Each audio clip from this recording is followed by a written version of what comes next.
बिस्मिल्लाहिर्रहमानिर्रहीम, अस्सलाम वालेकुम। अली सलमान जी टीवी के तमाम नाज़रीन को जी स्पोर्ट्स में खुश आमदेद कहता है कि जहाँ पे पीर से लेकर जुमेरात तक रोज़ाना रात 11:05 पर हम इस महफिल को सजाते हैं आपके लिए और बात करते हैं उस दिन खेले जाने वाले मैचेस के हवाले से और साथ साथ उस दिन से जुड़ी स्पोर्ट्स की खबरों के बारे में। और इस वक्त आज का जो दिन है, जो इस हफ्ते का हमारा यह आखिरी शो है, क्योंकि इससे पहले आप PSL की स्पेशल ट्रांसमिशन देख रहे थे, लेकिन रेगुलर शोज़ में हमारा यह आज का आखिरी शो है। तो आज बहुत सारी खबरें जिनको अपने प्रोग्राम में शामिल करेंगे। आज हम बात करेंगे पाकिस्तान सुपर लीग के एक ज़बरदस्त स्टार से और जानेंगे कि पाकिस्तान सुपर लीग में उनकी परफॉर्मेंस जो इतनी ज़बरदस्त रही है उसके पीछे क्या अवामिल कार फरमा थे और कितना उन्होंने पाकिस्तान सुपर लीग को एंजॉय भी किया।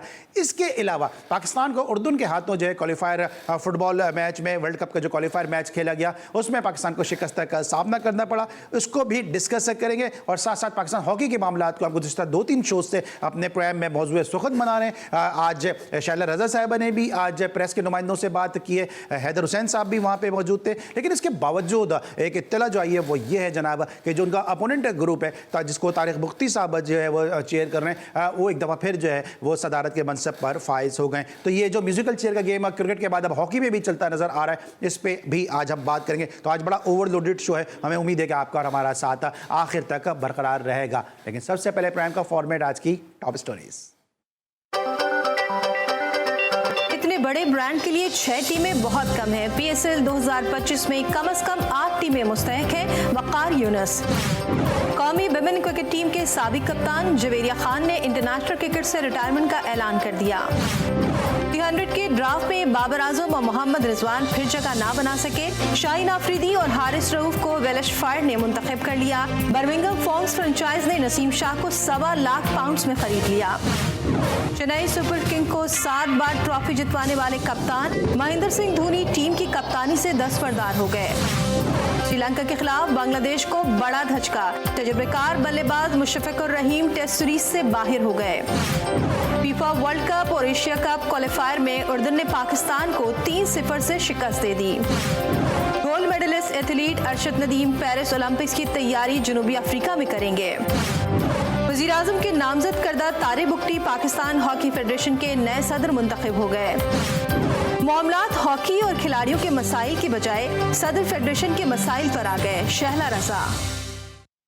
जी नाज़रीन, जिस तरह मैंने प्रोग्राम की इब्तिदा में कहा, आपने हेडलाइंस में भी देख लिया कि आज हम ज़्यादातर इन्हीं स्टोरीज़ को जो है वो फोकस करेंगे और इन्हीं के हवाले से आपको ताज़ा तरीन अपडेट जो है अपने मुख्तलिफ नुमाइंदों से जो है वो पहुँचाने की कोशिश करेंगे। इस वक्त मेरे साथ लाहौर से हमारे नुमाइंदे खुसूसी इमरान लतीफ़ मौजूद हैं कि जिनसे हम जानेंगे इस वक्त पाकिस्तान क्रिकेट बोर्ड में क्या मामला चल रहे हैं। शो में खुशामदीद भी कहेंगे। इमरान, ज़रा तफसीलात बताइएगा कि एक इत्तला ये आ रही है कि मिसबाह उल हक से भी रब्ता हुआ है कोचिंग के हवाले से और दूसरा कि बूट कैंप का जो है वो आगाज़ होने के लिए जा रहा है। इन दोनों हवालों से क्या तफसीलात जरा डिस्कस कीजिएगा।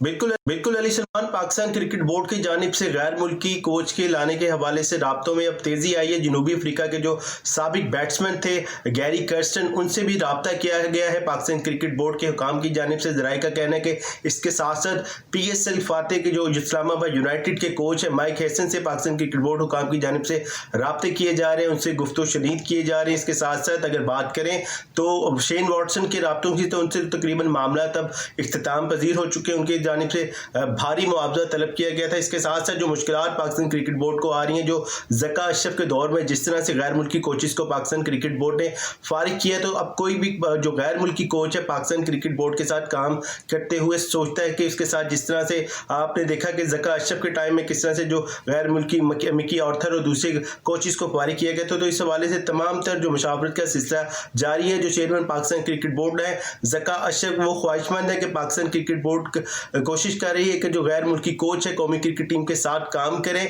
अगर इन केस गैर मुल्की कोच की खिदमात नहीं हासिल होती तो ज़राए का कहना है कि मिसबाह उल हक से भी बातचीत का सिलसिला शुरू हो रहा है। इसके साथ से कहा यह जा रहा है कि 25 मार्च से काकुल अकेडमी में कौमी क्रिकेट टीम का तरबियती कैंप शुरू होगा, जिसमें से 28 से 28 कौमी क्रिकेट टीम के जो खिलाड़ी होंगे और सिलेक्ट में मदू किए जाएंगे, जिसमें PSL के जो खिलाड़ी होंगे खासतौर पर आजम खान और दीगर जो प्लेयर्स हैं उनको भी मदू किया जाएगा। इसके साथ साथ उस्मान खान की भी भी तलब करने की बाज़गश जारी है। इसके साथ साथ ज़राए का ये भी कहना है कि अली सलमान के जो पाकिस्तान के स्पिनर हैं अमाद वसीम, जिनकी PSL में परफॉर्मेंस अच्छी रही है, उनके लिए भी अगर PCB की चीफ सेलेक्टर्स की या सेलेक्टर्स की जानिब से उनको ग्रीन सिग्नल दिया जाता है तो वो अपनी रिटायरमेंट का ऐलान वापस ले सकते हैं, क्योंकि मुतादिद बार वो अपने इंटरव्यूज में कह चुके हैं कि वो भी 4 से 5 साल क्रिकेट खेल सकते ये हैं। बताना कि अभी आपने बड़े कंप्रिहेंसिवली आपने तमाम जो चीज़ों को जो है वो अपडेट किया, लेकिन अब ये बताइएगा कि एक दफ़ा फिर ये इत्तलात आ रही हैं कि पाकिस्तान क्रिकेट बोर्ड में चीफ एग्जीक्यूटिव ऑफिसर की तैनाती के बारे में सोचा जा रहा है। इस हवाले से क्या अपडेट्स हैं? इसके साथ अली सलमान बिल्कुल अगर बात करें पाकिस्तान क्रिकेट बोर्ड के इंतजामी मामला के हवाले से, तो एहसान मानी जब थे चेयरमैन पाकिस्तान क्रिकेट बोर्ड तो उस वक्त चीफ एग्जीक्यूटिव ऑफिसर का होता था और जो जिम्मेदारियां वसीम खान सर अंजाम दे रहे थे। तो अब इस हवाले से भी कभी इम्कान है कि पाकिस्तान क्रिकेट बोर्ड में CEO का ओहदा अब दोबारा से तख्लीक किया जाएगा, दोबारा से जिम्मेदारियाँ दी जाएंगी और COO जो इस वक्त मौजूद हैं सलमान नसीर के मामला में भी कुछ शशोपंच की सूरत हाल नजर आ रही है। तो ताहम अभी भी जो सूरत हाल अभी वाज़ेह नहीं हुई, खास तो उसमें कौमी क्रिकेट टीम के जो कोच के हवाले से अगर पाकिस्तान क्रिकेट टीम को कोच दस्तयाब नहीं होता तो ज़राए का कहना है कि मोहम्मद यूसुफ और उमर गुल पाकिस्तान का जो कौमी क्रिकेट टीम का तरबीती कैंप होगा काकूल अकेडमी में तो उसकी निगरानी करेंगे। ठीक है, thank you so much Imran Latif. Pakistan cricket board के मामला के हवाले से, और जैसे कि आपने पहले कहा था कि आज का शो बड़ा ओवरलोडेड शो है, आज हम बहुत सारे खेलों को जो है वो डिस्कस करेंगे। हॉकी के मामला भी आपने हेडलाइन में देखे कि तारिक मुफ्ती साहब ने एक दफ़ा फिर PHF के सदर का ओहदा संभाल लिया है, जबकि आज शैला रजा साहबा ने अपने तमाम रुफ़ाकार के साथ एक मीटिंग भी की, प्रेस के नुमाइंदों से मुलाकात भी की और उस प्रेस ब्रीफिंग में हमारे नुमाइंदे खुसूसी असगर अजीम साहब भी मौजूद थे, जिन्होंने इस वक्त हमें ज्वाइन किया। उनसे जाने कि हॉकी के क्या मामला चल रहे हैं। अस्सलाम वालेकुम and welcome to the show. Asghar, कैसे हैं आप? वालेकुम अस्सलाम अली भाई, बिल्कुल ठीक ठाक। क्या मामला चल रहे हैं? कल शैला रजा साहब, आप मुसलसल हम और आप प्रोग्राम कर रहे हैं, इस हवाले से अपडेट कर रहे हैं अपने नाजरीन को। कल शैला रजा साहब हमारे साथ मौजूद थी और बड़ी तफसील के साथ वो अपने अज़ाइम का इजहार भी कर रही थी, लेकिन आज फिर एक दफ़ा इत्तला मिल रही है कि जनाब तारिक मुफ्ती साहब जो है दोबारा सदर हो गए। ये क्रिकेट के बाद अब हॉकी में भी म्यूजिकल चेयर शुरू हो गई है। अली जरा डिटेल से मैं आपको बता दूं कि तारिक मुफ्ती साहब सदर नहीं हुए हैं। एक इजलास हुआ इस्लामाबाद में PSB में और उस इजलास को कांग्रेस का नाम दिया गया, PHF की कांग्रेस का नाम, जिसमें वो अरकान बैठे हुए थे ज्यादातर जो डैबर हो गए। डैबर कहते हैं PHF के आइन के मुताबिक कि जिन्होंने एक बार अदम एतमाद किसी के अगेंस्ट पेश करे और वो उसमें नाकाम हो जाए तो उस आइन के तहत, PHF के आइन के तहत वो खुद ब खुद जो है कांग्रेस के मेंबर नहीं रहते। और राना मुजाहिद एंड कंपनी ने ये काम हैदर हुसैन के खिलाफ किया था कुछ महीने पहले, जिसमें वो नाकाम हो गए थे, जिसके बाद आइन कहता है कि अब आप कांग्रेस के मेंबर नहीं रहे।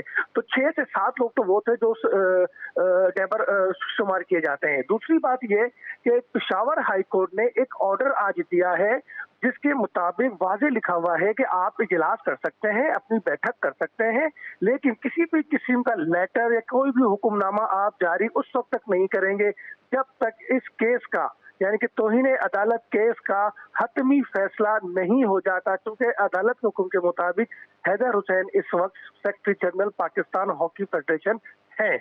तो ये तो क्लियर हो गई वहां से बात। अब फिर उनका ये दावा कि 62 अरकान लेकर, तो भाई जब डैबर बैठे थे आप जितने चाहें आप अरकान ले लें, वो तो कोई इशू नहीं है। लेकिन दूसरी जानिब जो है शैला रजा ने अपनी प्रेस कॉन्फ्रेंस में जो इल्जामात लगाए हैं, ये जो हकाइक बयान किए हैं, वो तो रोंगटे खड़े कर देने वाली हैं कि एक प्रेसिडेंट जिसको निगरान बनाया गया, अबूरी सेटअप दिया गया, जिसका काम इलेक्शन कराना, इसको नहीं कराना था, वो गैर मुल्की दौरों के लालच में पड़ गया, लोगों के पैर पकड़ता रहा कि जी मुझे गैर मुल्की दौरों पे भेज दो, मुझे ओमान भेज दो, और ओमान भेजने के लिए बड़ी बड़ी पर्चियां लगाई उसने, लोगों से कहलवाता रहा कि मुझे लाजमी भेजो। इवन के FIH ने मना किया पर उसको बराह रास्त भी और सेक्रेटरी को भी कि भाई इसे आप ना भेजें, लेकिन वो अपनी जिद में, अपनी अना में ओमान जैसे टूर पे वो चला गया, 5 ए साइड की टीम का बेड़ा गर्क कर दिया, बजाय सिलेक्शन कमेटी उसको सिलेक्ट करती और हम जो है नंबर 1 नंबर 2 आते, उसको जो है और खुद सिलेक्शन उसने की और उसको भेज दिया, और जो कि 90 नंबर पे आई, और ओमान जैसी टीम जो है वो 3रे नंबर पर आई। फिर आप ये देखिए कि वीडियो एनालिस्ट की कितनी वैल्यू है हॉकी के अंदर, कि हम मतलब वीडियो एनालिस्ट के बगैर हॉकी की जो इंतजामी टीम होती है ना, वो मुकम्मल ही नहीं होती। तो उसने वीडियो एनालिस्ट के बजाय बलूचिस्तान से एक टिकटॉकर को भेजा और वो जाके वहाँ टिकटॉक खेलने लग गया। तो ये तो इतनी गंदी सोच पहला। अच्छा, फिर 3 करोड़ 75 लाख रुपए मिले एडिट चेक PSB से, इस प्रेसिडेंट नाम जो अपने आपको प्रेसिडेंट कह रहे तारिक मुफ्ती साहब, इन्होंने वो क्या कहा गया, किधर गया, कुछ नहीं पता। किधर गायब है? तो इसका मतलब तो ये हुआ तारिक भुट्टी साहब जो है अपने एम से हट के बहती गंगा में हाथ धो रहे हैं कि मुझे भी कुछ मिल जाए, और फिर इसके लिए उन्होंने बहुत सारे सिफारिशें भी लगवाई हैं। कल तक तो वो मिन्नतें करते रहे किसी भी तरीके से कि जी शैला रजा जो है विड्रॉ हो जाए, शैला रजा विड्रॉ हो जाए, लेकिन अब आपको पता है कि शैला रजा की जो शोहरत है वो आप भी जानते हैं, पूरा पाकिस्तान जानता है कि वो जब अज़म कर लेती है तो पीछे हटती नहीं है। उन्होंने तो साफ कह दिया है आज कि हमने इनसे कोई बात करनी ही नहीं है, ये तो इस काबिल ही नहीं है कि इनसे बात की जाए। हॉकी को बेड़ा गर्क कर दिया। हैदर की मेहनत पे हम 18वें से 16वें नंबर पे आए थे और आज हम फिर दोबारा उससे भी नीचे जाने के लिए है, और फिर हमारा कोई पूल नहीं है। अब तमाशा देखें कि कोयटा में कैंप लगेगा, कोयटा में अजलान शाह का भी कैंप लगेगा, ठीक है ना। वो कहते हैं कि हम एक कैंप लगाएंगे राणा ग्रुप, और ये कहते हैं कि जी हम अजलान शाह के लिए कैंप लगाएंगे। और मेरे भाई, इन दोनों की मसले में इन दोनों को कौन सही है कौन गलत है, ये फैसला तो वक्त करेगा, अदालत करेगी, या वो करेगा जो इनको नोटिफाई करेगा, यानी गवर्नमेंट ऑफ पाकिस्तान। अच्छा, तो नोटिफाई क्यों होना है इनको कि गवर्नमेंट ऑफ पाकिस्तान इनको ऑन करती है? किसको ऑन करती है वो? इसमें अच्छा असगर, इन तमाम तर मामलात में स्पोर्ट्स बोर्ड का क्या रोल है, पाकिस्तान स्पोर्ट्स बोर्ड का? देखिए, स्पोर्ट्स बोर्ड का ये रोल है, मेरे जराये के मुताबिक पाकिस्तान स्पोर्ट्स बोर्ड की जो डीजी हैं उनको 29 तारीख से छुट्टियों पे जाना था, लेकिन वो 19 तारीख को अचानक छुट्टियों पे चले गए, और पीएसबी ने का बंदा वहां पर मौजूद था इस्लामाबाद वाले इजलास में, और चूंकि वो वही इस्लामाबाद की पीएसबी की बिल्डिंग में इजलास है। फिर दूसरा ये कि पाकिस्तान ओलंपिक का भी बंदा वहां मौजूद था। दूसरी जानिब जो अदालत का ऑर्डर है, उस ऑर्डर के मुताबिक जो कुछ भी अब राणा साहब करें, लेकिन वो हतमी फैसले तक कोई हुक्मनामा, कोई चीज नहीं कर सकते, कोई चार्ज तक नहीं ले सकते वो, चूंकि चार्ज अब हैदर के पास है, चार्ज अब शैला रजा के पास है। तो ये एक बड़ा यहाँ पे कानूनी नुक्ता एक सामने आ गया है, लेकिन नुकसान तो खिलाड़ियों का हो रहा है। दोनों तरफ से खिलाड़ी पिछेंगे, क्योंकि अब वो कैंप में कौन शरीक होगा, और अजलान शाह कप के लिए कौन कैंप में शरीक होगा? एक ट्रेनिंग कैंप लगा रहे हैं, एक अजलान शाह कैंप लगा रहे हैं। तो आपको क्या लगता है असगर कि क्या पाकिस्तान हॉकी जो इस वक्त दो धड़ों में बंट चुकी है? देखिए, मैं तो ये समझता हूँ कि तारीख में पहली बार पाकिस्तान हॉकी फेडरेशन जो है वो मुतवाजी धड़े की शक्ल में सामने आ गया है। पहली बार हॉकी फेडरेशन के दो मुतवाजी फेडरेशन बन गए हैं। अब ये जिद और अना का मसले के लिए वज़ीर आज़म पाकिस्तान को अपना रोल अदा करना पड़ेगा। इससे पहले कि बहुत ज्यादा मामला बिगड़ जाए, वज़ीर आज़म साहब इस मामले पर नोटिस लें, क्योंकि शैला रजा ने आज ये भी कहा है कि उन्होंने वज़ीर आज़म को सब कुछ आगाह कर दिया है तहरीरी तौर पे। अब उनसे मुलाकात का वक्त है, तो जितनी जल्दी हो सके वज़ीर आज़म साहब इस मामले पे बैठेंगे। कौमी खेल है, दुनिया हंस रही है हम पे, हमारा जो मीडिया मजाक उड़ा रहा है गैर मुल्की, और ये कह रहा है कि जो मुल्क जो है 18वें 20वें नंबर का है, वो बजाय हॉकी की बात करने के, खिलाड़ियों की बात करने के, वो फेडरेशन के ओहदों पे लड़ रहे हैं, वो उस पे लड़ रहे। भाई, तो करप्शन है, वो है, उसको सजा दे, वो चीजें साबित सुन रहा है, उसमें इतना पंचायत की क्या बात है? मेरे जरा बताते हैं कि एफआईए ने तहकीकात भी शुरू कर दी है।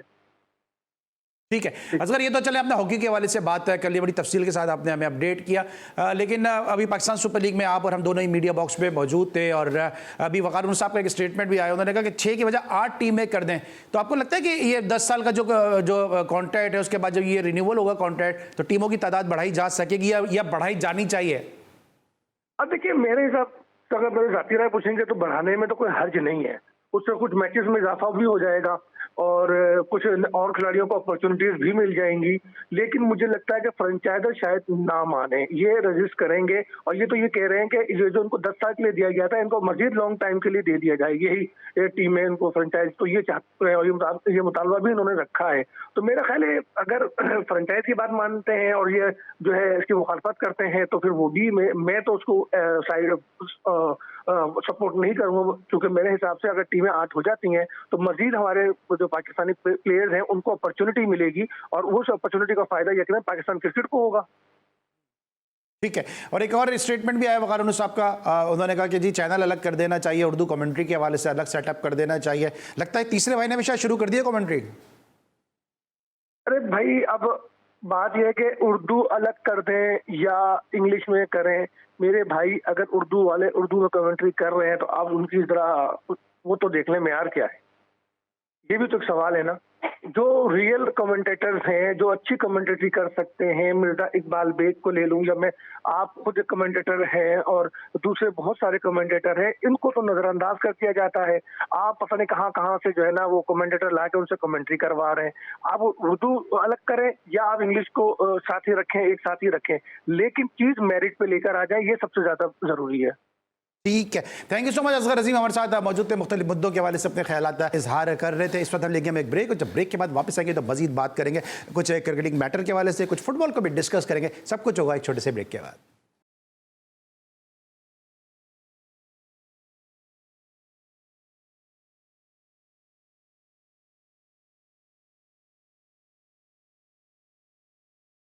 Welcome back after the break. और ब्रेक पर जाने से पहले हम डिस्कशन कर रहे थे पाकिस्तान क्रिकेट के मामलात के हवाले से, पाकिस्तान हॉकी को हमने डिस्कस किया, लेकिन इस वक्त हमारे साथ एक सरप्राइज गेस्ट मौजूद है कि जो हमारे शो का आज हिस्सा बने हैं, और बहुत ज़्यादा इनके हवाले से बात की जा रही है कि इनको पाकिस्तान से खेलना चाहिए। इस वक्त मुझे वीडियो लिंक पे ज्वाइन किया UAE के ज़बरदस्त बैट्समैन और मुल्तान सुल्तान के ज़बरदस्त wicket keeper batsman Usman Khan ने। उनको शो में खुशामदीद कहते हैं। अस्सलाम वालेकुम उस्मान। वालेकुम सलाम। अली भाई कैसे हैं आप? ठीक हैं? मैं बिल्कुल ठीक हूं, और मुझे बड़ी खुशी है कि आज आपने मेरा बिल्कुल पहली मर्तबा शायद सही नाम लिया आपने। जी जी जी जी, पहली दफा मैंने सही नाम लिया है। सही है। अच्छा उस्मान, वक्त हमें थोड़ा सा हम ताखिर के साथ हम दोनों एक दूसरे के साथ जुड़े हैं, वक्त हमें जल्दी जल्दी में बात करता हूं। आपका जिस जगह बैठ के मैं आपका इंटरव्यू कर रहा हूं, इससे चंद कदम के फासले पे कराची जिम खाना है। मैंने आपको वहां खेलते हुए देखा। ये उस्मान जावेद से उस्मान खान तक बनने का जो सफर है, जिसमें आप यकीनी तौर पर ईटोन से भी खेले हैं, रमजान टूर्नामेंट, इरम ने आपके लिए बड़ा काम किया है, जो ईटोन के कप्तान है और ईटोन की टीम चलाते रहे। ये कैसा रहा ये तमाम तर सफर?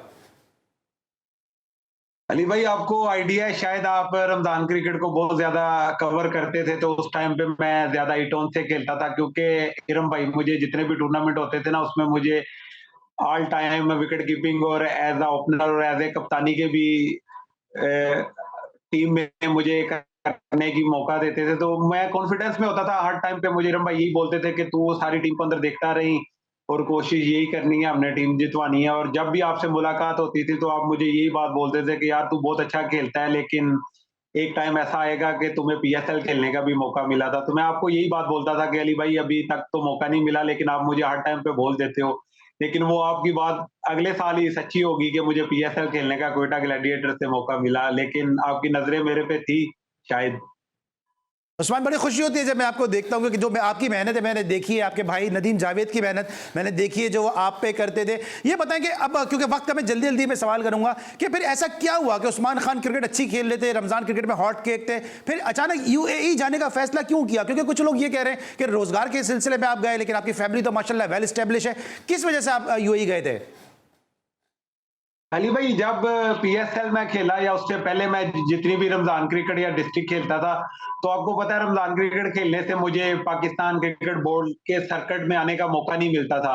तो जो मुझे नेशनल T20 और वनडे वगैरह खेलने का मौका नहीं मिलता था, क्योंकि आपको पता है वो डिस्ट्रिक्ट लेवल से प्रॉपर चैनल से परफॉर्मेंस करके आपको ऊपर आना पड़ता था और खेलना पड़ता था। क्योंकि रमजान क्रिकेट जितनी भी क्रिकेट थी वो एक मल्टीनेशनल क्रिकेट के नाम पे होती थी, तो उसको बोर्ड कंसीडर नहीं करता था। तो इसलिए मैं अपने माइंड में यही सोचता था कि अगर मैं अपना टाइम इधर वेस्ट करता रहूंगा तो मुझे PCB की क्रिकेट खेलने का मौका नहीं मिलेगा, तो फिर मैं अपना टाइम वेस्ट करूंगा। इसलिए मैं UAE मूव हो गया। तो UAE भी मुझे जितना टाइम भी मैंने क्रिकेट खेली है, सारी मल्टीनेशनल क्रिकेट खेली है बोर्ड से, तो एक साल से मुझे ये था कि D20, D10 और D50 खेलने का मौका मिलता था। लेकिन UAE की क्रिकेट में भी मुझे बोर्ड की बहुत सपोर्ट किया है, लेकिन अनलकीली अल्लाह का शुक्र है PSL खेलने का मौका मिला। सेकंड ईयर मुल्तान सुल्तान से फास्टेस्ट 100 किया।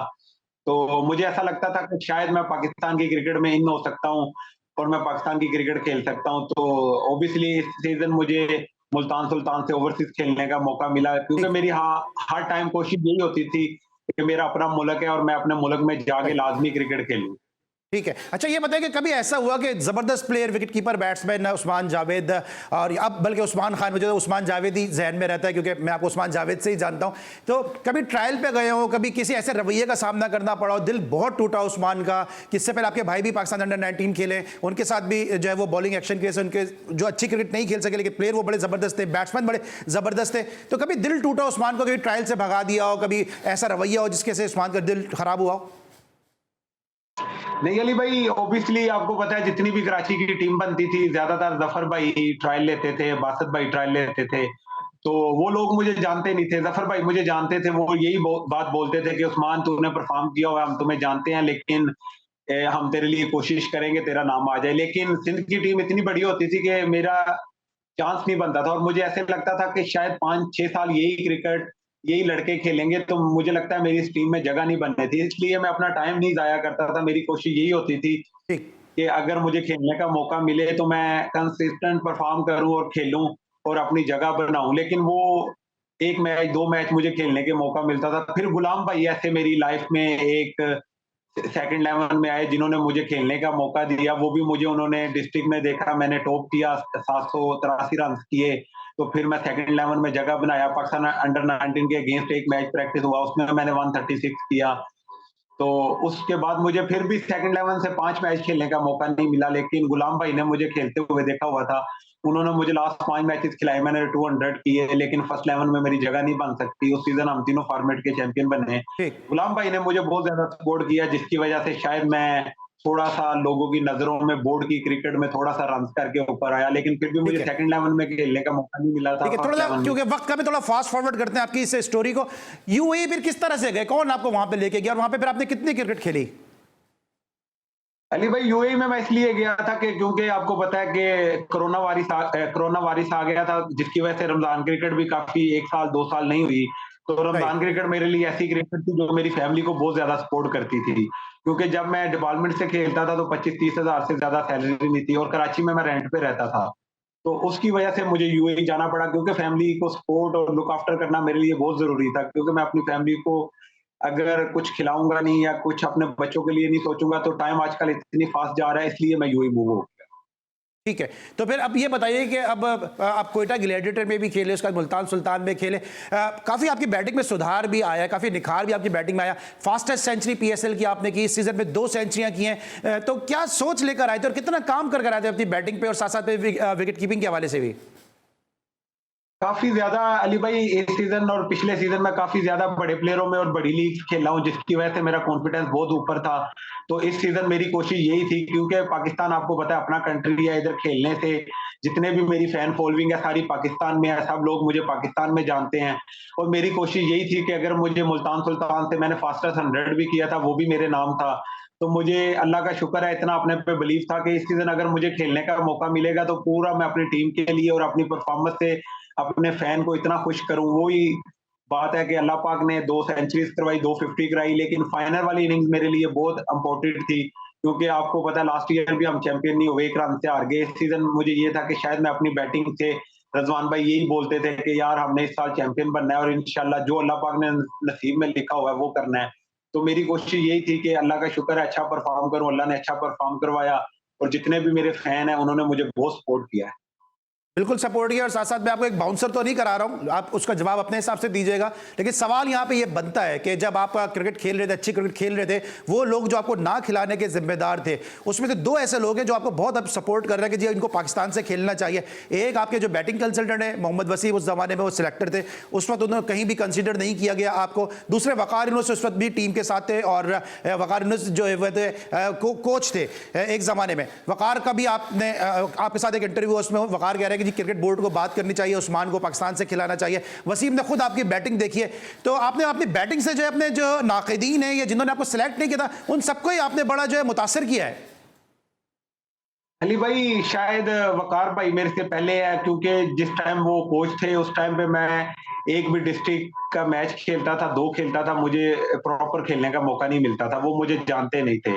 और वसीम भाई जिस टाइम पे चीफ सिलेक्टर थे उस टाइम पे भी मुझे रीजन से या पाकिस्तान कप या टी20 खेलने का मौका नहीं मिलता था। फर्स्ट टाइम वसीम भाई की कोचिंग में, मैं अब्दुर्रहमान भाई की कोचिंग में तो लास्ट ईयर भी खेला हूँ, वसीम भाई की कोचिंग में मैं फर्स्ट टाइम खेल रहा हूँ। जैसे मुझे वसीम भाई बोलते थे कि तूने अपना गेम खेलना है, तेरा टारगेट है, तूने बॉलर पे चढ़ के रहना है और अपने जो तेरे फेवरेट शॉट है उसमें तूने रहना है, तूने कंफ्यूज नहीं होना। तो ऑब्वियसली मैंने उनकी जो डिमांड थी वो पूरी की, उन लोगों ने इस वजह से मुझे लाइक किया, मैं उनका बड़ा शुक्रिया अदा करता हूँ कि कोचेज ने मुझे लाइक किया है। तो शायद वो पहले मुझे इतना नहीं जानते थे, जिसकी वजह से शायद वो मुझे किसी भी टीम में, जैसे वो नॉर्दर्न की टीम चलाते थे उसमें मुझे नहीं रख सके या मुझे नहीं खिला सके। तो इस सीजन मैं उनके साथ खेला हूँ, उनकी जो मेरे पे जितना मेरे पे वो यकीन करते थे उतना मैंने परफॉर्म किया, अल्लाह का शुक्र है। अच्छा, आप जिस टीम में खेले मुल्तान सुल्तान, आप एक और जबरदस्त विकेट कीपर थे रिजवान, और कैसा माहौल रहा रिजवान के साथ, क्योंकि रिजवान की कप्तानी के वाले से जो है वो बड़ी बातें की जा रही हैं और उनके बारे में कहा जा रहा है बड़े जबरदस्त कप्तान है, आपका एक्सपीरियंस कैसा रहा? रजवान भाई, आपको पता है अली भाई, मैं लास्ट ईयर भी रजवान भाई के अंडर खेला हूँ। रजवान भाई का यही माइंड होता है कि हमने सिर्फ चैंपियन बनना है, और हम लोग पहले दिन से लेके लास्ट डेज भी यही बात करते हैं कि जो हम पहले दिन सोच रहे थे आज भी वही सोचना है, कोई नई चीज नहीं करनी। और वो किसी भी प्लेयर को ये नहीं बोलते कि तू कम प्लेयर है या तू ज्यादा प्लेयर है, क्योंकि आपको पता है हमारा बेंच बहुत स्ट्रॉन्ग है। तो जिसकी वजह से जो भी प्लेयर खेलता है उसको पता होता है कि अगर मैंने खेलना है, परफॉर्म करना है और मैंने खेलना है। अगर मेरे से परफॉर्मेंस नहीं होगी, क्योंकि रजवान भाई ऐसे कप्तान है और ऐसे इंसान है कि वो किसी की भी हमायत या किसी के लिए भी वो बोलते नहीं है। जो परफॉर्म करेगा उसके लिए वो बोलेंगे या उसको खिलाएंगे, जो परफॉर्म नहीं करेगा, जो बाहर बैठा हुआ है, उसको वो सपोर्ट करेंगे कि भाई चांस पूरा देते हैं खेलने के लिए। तो मैं जितना भी रजवान भाई के अंडर खेला हूँ, तो शायद मैंने अपनी लाइफ में ऐसा कप्तान नहीं देखा होगा कि जो ठीक है। प्लेयरों को भी सपोर्ट करते हैं, जो बाहर भी बैठे होते हैं उनको भी वो सपोर्ट करते हैं। ठीक है, आपने कप्तान की बात की है, तो अब आप ज़्यादातर क्रिकेट जो है वो यकीनन अभी रिजवान के साथ आप खेल रहे हैं। इससे पहले आप सरफराज की कप्तानी में भी खेले हैं, कराची में भी रमज़ान क्रिकेट आप कप्तानी में खेले सरफराज की। दोनों विकेट कीपर है, दोनों बड़े ज़बरदस्त कप्तान हैं और दोनों बहुत ही अच्छे इंसान भी हैं। लेकिन अगर मैं उस्मान से पूछता हूँ कि क्या फ़र्क है या क्या एक जैसी चीज़ें दोनों कप्तानों में, तो किस तरह से डिस्क्राइब करेंगे? आप कप्तानी के हवाले से बात करें तो same thinking, same like, same हर चीज है, कोई फर्क नहीं है रजवान भाई में और सरफराज भाई में। लेकिन रजवान भाई एज ए ओपनर खेलते हैं, न्यू बॉल खेलते हैं, सरफराज भाई मिडिल ऑर्डर में खेलते हैं, वो पोजीशन और है। रजवान भाई ओपनर खेलते हैं, वो पोजीशन और है। बकाया कप्तानी के हवाले से, हर चीज के हवाले से, जैसे रजवान भाई का मेंटली लेवल होता है, ऐसे सैफी भाई का मेंटली लेवल होता है। तो शायद मेरे लिए ये बहुत बड़ी लकी चांस था कि मैं इतने बड़े कप्तानों के अंडर खेला हूँ, जिसकी वजह से शायद मैंने इनसे बहुत कुछ सीखा है, जो अल्लाह पाक ने मेरे से परफॉर्म करवाया। इनके माइंड में पड़ता था, जब भी मेरे साथ ये बैटिंग कर रहे होते थे, इनको मैं देखता था ये रन्स कैसे करते हैं, ये विकेट पे मुश्किल टाइम कैसे गुजारते हैं। वो चीजें मैंने सीखी, और मैं जब भी दुबई जाता था या जब भी मैं पाकिस्तान आता था, उस पर मैं वर्क करता था। अल्लाह का शुक्र है इस PSL में मुझे उसका बहुत फायदा हुआ है। ठीक है, उस्मान के साथ गुफ्तगू का सिलसिला जारी है। ब्रेक लेंगे, ब्रेक के बाद वापस बात करते हैं उस्मान खान से। मिलते हैं एक छोटे से ब्रेक के बाद।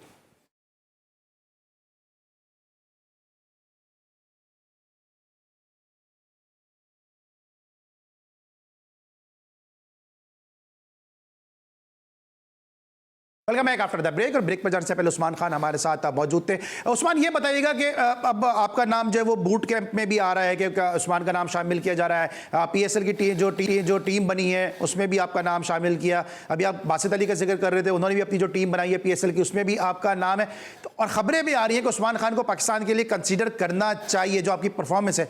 इस हवाले से अगर आप कुछ बताना चाहें, आपकी मर्जी है कि आपकी क्या सोच है? अली भाई, जैसे आपको पता है कि अल्लाह का शुक्र है, मुझे जितनी सपोर्ट मिली है या जितना माशाल्लाह मैंने परफॉर्म किया है, उसकी वजह से मेरे फैन ने जितना मुझे सपोर्ट किया है। ओब्वियसली आपको पता है UAE में भी जब मैं रहता था, UAE बोर्ड से भी यही था कि वो सपोर्ट करते थे।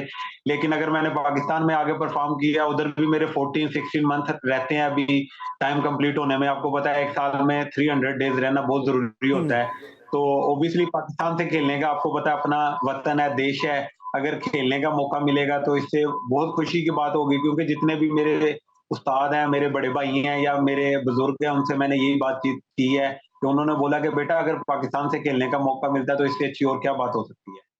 ठीक है, और दूसरी तरफ ये बताएं कि आप कोई IPL से, या क्योंकि आप UAE के प्लेयर हैं, अब फिलहाल तो अभी आप UAE के प्लेयर हैं, IPL की बहुत बड़ी लीग है, यकीनन आपकी शोहरत वहां भी पहुंची होगी, या किसी और दुनिया भर की लीग से कोई ऑफर आई है आपको?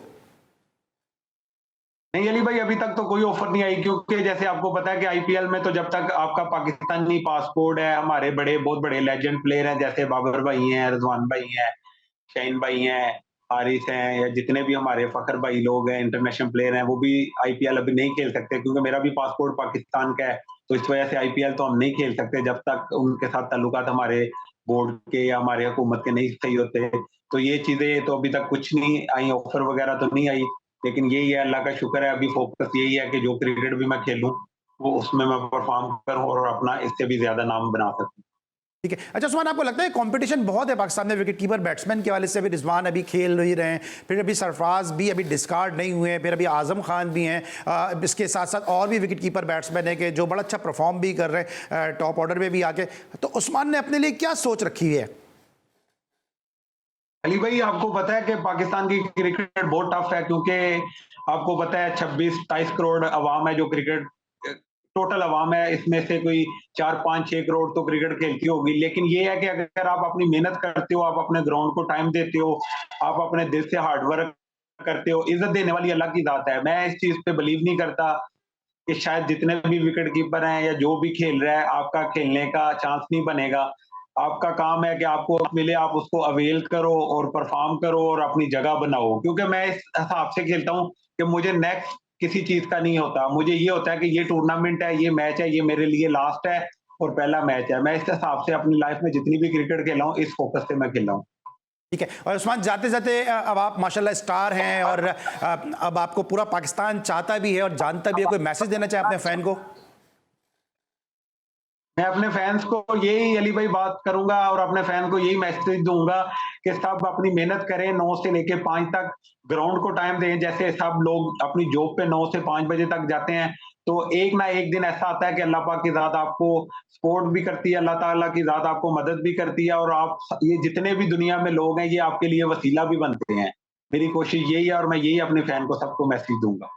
Thank you so much Usman, जितनी आपको मुबारकबाद, इससे ज्यादा मुबारकबाद को, क्योंकि मैंने देखा उन्होंने आपके लिए कितनी मेहनत की और साथ साथ जो आपके क्लब के इरम थे, जो ईटन क्रिकेट क्लब के थे, उनको भी बहुत बहुत मुबारकबाद कि उन्होंने क्या हीरा तराश के जो है वो पाकिस्तान क्रिकेट को दिया है। और उम्मीद है कि अगर आप पाकिस्तान के लिए खेलेंगे तो इसी तरह से परफॉर्मेंस देते नजर आएंगे। ये तो थे जनाब उस्मान खान, लेकिन हमने कहा था कि आज हम अपने शो में बहुत सारे खेलों को डिस्कस करेंगे। एक अफसोसनाक खबर है जनाब फुटबॉल के हवाले से कि पाकिस्तान को वर्ल्ड कप क्वालिफायर मैच में दूसरे मैच में शिकस्त का सामना करना पड़ा और उर्दुन ने पाकिस्तान को 3-0 से शिकस्त से 2-4 कर दिया। इस हवाले से गुफ्तगू करने के लिए मेरे साथ मौजूद है पाकिस्तान फुटबॉल का एक बड़ा नाम नासिर इस्माइल साहब। शो में खुशामदीद कहेंगे। अस्सलाम वालेकुम नासिर भाई। वालेकुम अस्सलाम, कैसे हैं भाईजान, आप ठीक हैं? मैं बिल्कुल ठीक हूँ नासिर भाई। वक्त का मैं मुकाबला सख्त है, ये 3-0 से शिकस्त हो गई है। आप इतना ग्रास रूट पे काम करते हैं, इतना टूर्नामेंट्स आप करवाते हैं, टैलेंट हमें नजर आता है लेकिन एग्जीक्यूशन नजर नहीं आ रही है। एग्जीक्यूशन सर किधर से नजर आएगी? बात यह है कि दुनिया भर में किसी भी खेल को जीतने के लिए आपको कंटिन्यूटी चाहिए, कंसिस्टेंसी चाहिए। यहाँ पे 4 दिन पहले कैंप लगता है और 4 दिन पहले 15 से 16 लड़के, लोकल लड़के ट्रेनिंग करते हैं और जब फर्स्ट 11 बनती है पाकिस्तान की तो 7 लड़के डायरेक्ट एक दिन पहले आते हैं और मैच खेलते हैं। तो ये कौन सी डेवलपमेंट कर रहे हैं हम? कौन सा वर्ल्ड कप क्वालिफाइड खेल रहे हैं? डोमेस्टिक लीग के बगैर, डोमेस्टिक इंफ्रास्ट्रक्चर के बगैर आप सवाल ही पैदा नहीं होता कि किसी भी खेल को प्रमोट करें सर। तो ये बताएं ना फिर, आप जैसे लोग हैं, आप हैं तारिक लुत्फी साहब हैं, जो फुटबॉल के बड़े बड़े नाम हैं, वो फिर आवाज़ क्यों नहीं उठाते इस हवाले से? क्योंकि आप लोग तो मुझे हमेशा ग्राउंड पे नजर आते हैं, जो क्लब लेवल पे फुटबॉल को प्रमोट करते हुए, सपोर्ट करते हुए नजर आते हैं। सर जो आवाज उठाता है इस पाकिस्तान, वही तो सबसे पहले साइडलाइन होता है। बात यह है कि जो चीजें इस वक्त नॉर्मलाइजेशन कमेटी कर रही है, पाकिस्तान प्रीमियर लीग एक ऐसा इवेंट था कि जिससे टैलेंट नजर आता था और 9 साल, तकरीबन 8 साल हो गए पाकिस्तान प्रीमियर लीग नहीं हो रही। 2015 के बाद से जो क्राइसिस पाकिस्तान में आया हुआ है, चैलेंज कप है वो नहीं हो रहा। इन्होंने एक चैलेंज कप कराया था, वो भी 8 महीने के फॉर्मेट में कराया, वो भी अभी तक जो है वो कंक्लूड नहीं हुआ। तो मतलब इनका जो टारगेट है हारून मलिक साहब का, एक एलीट क्लास को लेके चल रहे हैं, उनकी नौकरियां लगी हुई हैं, उनका ब्रेड एंड बटर चल रहा है। 50 लोग, 20-22 अपना मेंस के प्लेयर और 20-22 मेंस की विमेंस की लड़कियां, इसके ऊपर जो है ना वो फेडरेशन फोकस है। इसके अलावा और कोई काम नहीं है डोमेस्टिक। लेकिन तारिक भाई, अपना नासिर भाई, वक्त का मैं जल्दी मैं सवाल आपसे कर रहा हूं, लेकिन नासिर भाई ये बताएं ना कि फिर ये फॉरेन कोच का जो एक्सपेरिमेंट था पाकिस्तान फुटबॉल में, ये भी कामयाब नजर नहीं आया। देखिए फॉरेन कोच जिन्हें जो कम्बोडिया वाला मैच जीता ना, ये तो सारी प्रिपरेशन शहजाद अनवर की थी और कम्बोडिया इस पोजीशन में थी ही नहीं कि आज भी दफा पाकिस्तान को जीतती। अब ये जो कोच आया ना, कोच खुद देखे ना, कोच सबसे बड़ा मोटिवेटर होता है किसी भी खेल के अंदर। कोच खुद स्टेटमेंट दे रहे हैं कि ना हम ये वर्ल्ड कप जीत रहे हैं, ना हम अगला वर्ल्ड कप जीत रहेंगे और हमने 6-6, 7-7 डायस्पोरा खिला के भी 6-6 गोल खाएंगे। अरे भाई इतने बड़े मैच से पहले आप प्लेयरों का मोरल डाउन कर रहे हैं, आप उनका मोरल हाई करेंगे। यार कुछ भी हो, हम अपनी बेस्ट परफॉर्मेंस देंगे, हमारे पास बेस्ट मटेरियल है, हमारी ट्रेनिंग भले शॉर्ट है, लेकिन हम इस मैच के अंदर अच्छा टफ टाइम देंगे। तो कोच ही तो सबसे बड़ा कंडक्टर होता है और कोच ही जो इस किस्म के बयान देगा तो प्लेयर क्या परफॉर्म करेंगे? ठीक है, लेकिन फिर नासिर भाई, फिर अभी मैं जिस तरह की फुटबॉल की सर्विसेज हैं, इस तरह आपने विमेंस फुटबॉल में आपने नेपाल के प्लेयर को बुलाया ताकि पाकिस्तानी प्लेयर को, विमेन प्लेयर को एक्सपीरियंस हासिल हो। मैंने खुद वो कवर किया जो आपने साउथ अफ्रीका की क्लब की टीम बुलाई ताकि इंटरनेशनल जो गैर मुल्की प्लेयर के साथ खेले, एक्सपीरियंस हासिल करें। तो फिर ये सब कोशिशें आपको लगता नहीं है कि ये रायगा जा रही है? आप जिस तरह भी आप खुद बात कर रहे हैं कि जो आवाज़ उठाता है उसकी आवाज़ को दबा दिया जाता है। अब अगर टीवी पे कहना नहीं चाहिए कि जो मुर्गा जो है वो बांग देता है वही शाम में कढ़ाई में पकड़ा होता है। ऐसे ही बात है। देखिए, हमारा लोकल मटेरियल बहुत अच्छा है। हमने इसी 15 से 20 सालों के अंदर 2 साउथ एशियन गेम्स में गोल्ड मेडल जीता है, अंडर 16 में गोल्ड जीता है। सारी चीजें हमारे डोमेस्टिक बच्चों ने, पहले डायस्पोरास कहाँ थे जब हमने 2 गोल्ड जीते थे? उसके अलावा हमने 16 जीती, उसमें डायस्पोरास कहाँ थे? ये डायस्पोरास आने के बाद तो पाकिस्तान की परफॉर्मेंस ऑल डाउन हुई है, एक्सेप्ट सिर्फ एक कंबोडिया का मैच। आप पीछे कीनिया से ले लें, शहजाद अनवर ने जो मैचेस खिलाए हैं पूरे 12-14 मैच, उसमें सारे मैच वो हारेंगे। इंडिया के अंदर जाके आप 6-6 गोल खा रहेंगे। ठीक है, अच्छा नासिर भाई, वक्त थोड़ा सा महदूद है। मुझे पता है आपका दिल बहुत जो दुखा हुआ है, बड़ी तफसील के साथ आप बात भी करना चाहते हैं, लेकिन इंशाल्लाह एक खुसूसी नशिस्त आपके साथ करेंगे, इसमें हम डिस्कस करेंगे पाकिस्तान फुटबॉल के मामला के हवाले से। आज के लिए बस इतना ही। आज के शो के लिए इंतहाई मशकूर है इमरान लतीफ़, असगर अजीम, उस्मान खान और नासिर इस्माइल साहब के, उन्होंने आज के शो के लिए वक्त निकाला। इस हफ्ते का हमारा ये आखिरी शो था। इंशाल्लाह नेक्स्ट वीक जिंदगी रही तो फिर मुलाकात होगी। अली सलमान को इजाजत दीजिए, अपना बहुत ख्याल रखिए। अल्लाह हाफ़िज़।